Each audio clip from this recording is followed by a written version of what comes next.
চলছিল। ইতিমধ্যে আমাদের আরামবাগ কলেজ হসপিটালে মাননীয় ডক্টর সুব্রত ঘোষ আমাদের কাছে উপস্থিত হয়েছে। তো যদিও অনেকেই এই সময় মধ্যাহ্ন ভোজে ব্যস্ত, তারই মধ্যে আমি মাননীয় ডাক্তারবাবুকে এই বিহান শিশু কল্যাণ সমিতি সম্বন্ধে কিছু বলার জন্য অনুরোধ করছি। নমস্কার।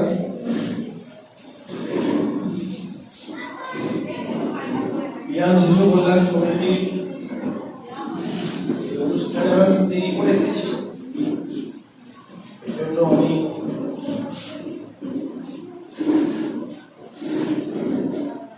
সবার কাছে ক্ষমা চেয়ে নিচ্ছি। সোনাদা আমাকে বলেছিলেন, জামিনদা বলেছিলেন, আমরা এরকম একটা জিনিস করেছি এবং এটা খুব ভালো উদ্যোগ। গত বছর আমি দেখেছিলাম এরকম একটা অনুষ্ঠান আমাদের ঐক্যতান ক্লাবের কাছে নবপল্লীতে হয়েছিল, সেটা আমি ছবিতে দেখেছিলাম। তো যেহেতু এটা একটা ভালো একটা এনজিও এবং এখানকার মধ্যে যারা আছেন তাদের যে উদ্যোগ মানুষের কল্যাণ, মানব কল্যাণ, এর মতো ভালো জিনিস আর হয় না। কারণ এখান থেকে মানুষের যে আশীর্বাদ এটা পাওয়া যায়। কারণ তো আমি শুনলাম যে যারা দরিদ্র, পীড়িত, দুস্থ, অবহেলিত শিশু, তাদের জন্য যদি কিছু করা যায় সেই প্রতিজ্ঞা নিয়ে ওনাদের পথ চলা শুরু হয়েছে। এটা এখন একটা শিশু অবস্থায় আছে সংগঠনটি। আমার মনে হয় এর উত্তরোত্তর শ্রীবৃদ্ধি হবে। করুণাময় ঈশ্বরের কাছে প্রার্থনা করি ওনাদের এই উদ্যোগ সফল হোক এবং মানব কল্যাণের জন্য ওনারা যে কাজ করে চলেছেন বা করবেন সেই জন্য আমাদের কৃতজ্ঞতা। যাই হোক, ওনারা আমাকে বলেছিলেন যে কিছু বাচ্চাদেরকে দেখে দেখে দেওয়ার জন্য। তো আমি ওনাদেরকে বলেছি, জামিনদারকে বলেছি যে আমি হাসপাতালে আমার বৃহস্পতিবার আউটডোর হয়। এখন আমাদের যেহেতু মেডিকেল কলেজ হয়ে গেছে, আপনারা জানেন সেখানে আমাদের অনেক ওষুধপত্র রেখেছে এবং ভালো ভালো ওষুধ কিছু আছে যেগুলো হয়তো আমি বাইরে রেখে দিলে হয়তো তারা সেখানে কিনতে পারবে না। কারণ তারা তারা তো সুস্থ মানুষ, অবহেলিত মানুষ, একদিন একদিন হয়তো আপনারা ব্যবস্থা করলেন। কিন্তু যদি আমরা হাসপাতালে ওনারা যাই, তাদের কিছু পরীক্ষা দিই, একটা বাইরে পরীক্ষা করতে গেলে অনেকগুলো টাকা খরচা হয়। তাদের জন্য আমার দিকে আমি থাকি ওটাকে একটা মিটিং করতে হয় হাসপাতালে। তাদের জন্য যতটুকু করার সেটুকু করার চেষ্টা করবো। এবং যেহেতু আমাদের 12 বছর পর্যন্ত বাচ্চাদের দেখা হয়, 12 বছর পর্যন্ত, সুতরাং 12 বছর পর্যন্ত যে বাচ্চাগুলো আসবে সেগুলো আপনাদের একটা প্যাডে আমরা লিখে বাচ্চার কি নাম ওটা থেকে বাড়ি লিখে ওটাতে শুধু বলে দেওয়া যে 2 টাকা যেটা খরচা হবে। 2 টাকা খরচা করলে কি হবে, সেই তখন ওই 2 টাকার টিকিটের উপরে সে আমরা লিখে দেবো। কারণ আমাদের এখন অনলাইন টিকিট হয়, এই রেস্ট্রিকশন হয়, অনেক কিছু হয়, গভর্নমেন্টের নিয়ম সেগুলো করতে হয়। সেইটা যদি হয় আমরা সেই দিকে সাহায্য করবো, অবশ্যই করবো।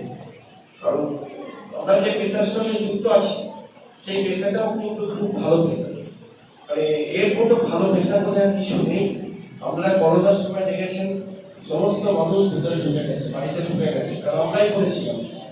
মানুষকে বাঁচানোর একটাই পথ আইসোলেশন, আইসোলেশন, আইসোলেশন। পরে ভ্যাকসিন এসছে, সেই আইসোলেশন করে আমরা অনেককে বাঁচাতে পেরেছি। কিন্তু আমাদের অনেক মানুষকে আমরা হারিয়েছি, অনেক ডাক্তার হারিয়েছি, অনেক নার্স হারিয়েছি, অনেক প্রশাসনের হারিয়েছি এবং আমাদের পাড়া প্রতিবেশী জনসাধারণকে আমরা হারিয়েছি। সুতরাং সেই সময়টাতে কিন্তু মন্দির, মসজিদ, গির্জা সমস্ত বন্ধ ছিল।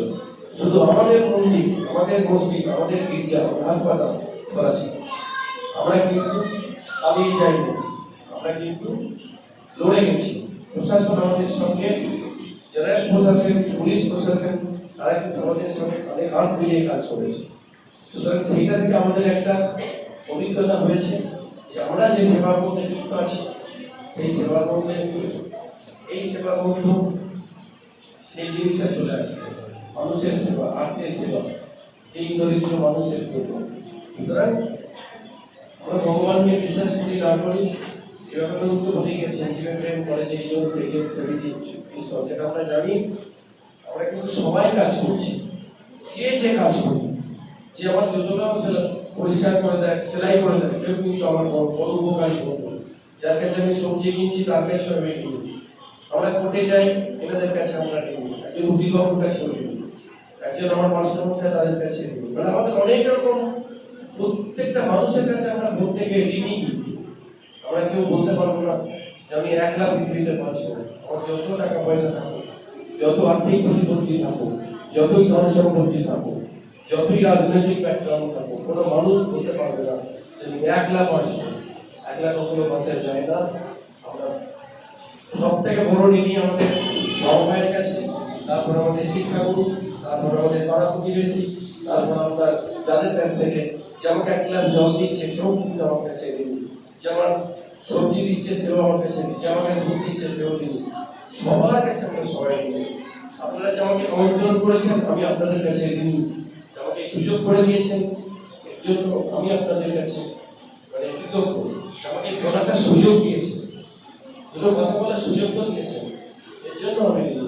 সুতরাং আপনারা দেখবেন যেন সংগঠনটা আপনাদের মনে, আমার মনে হয় যে মানুষগুলো রয়েছেন আমি শুনেছি প্রত্যেকেই খুব ডেডিকেটেড, প্রত্যেকেই স্নেহবৎসল, প্রত্যেকে ভালো মানুষ হলেই কিন্তু আজকে এই জিনিসটা করতে পেরেছে। এর মধ্যে কোনো হিংসা থাকবে না, কোনো রেশারেশি থাকবে না।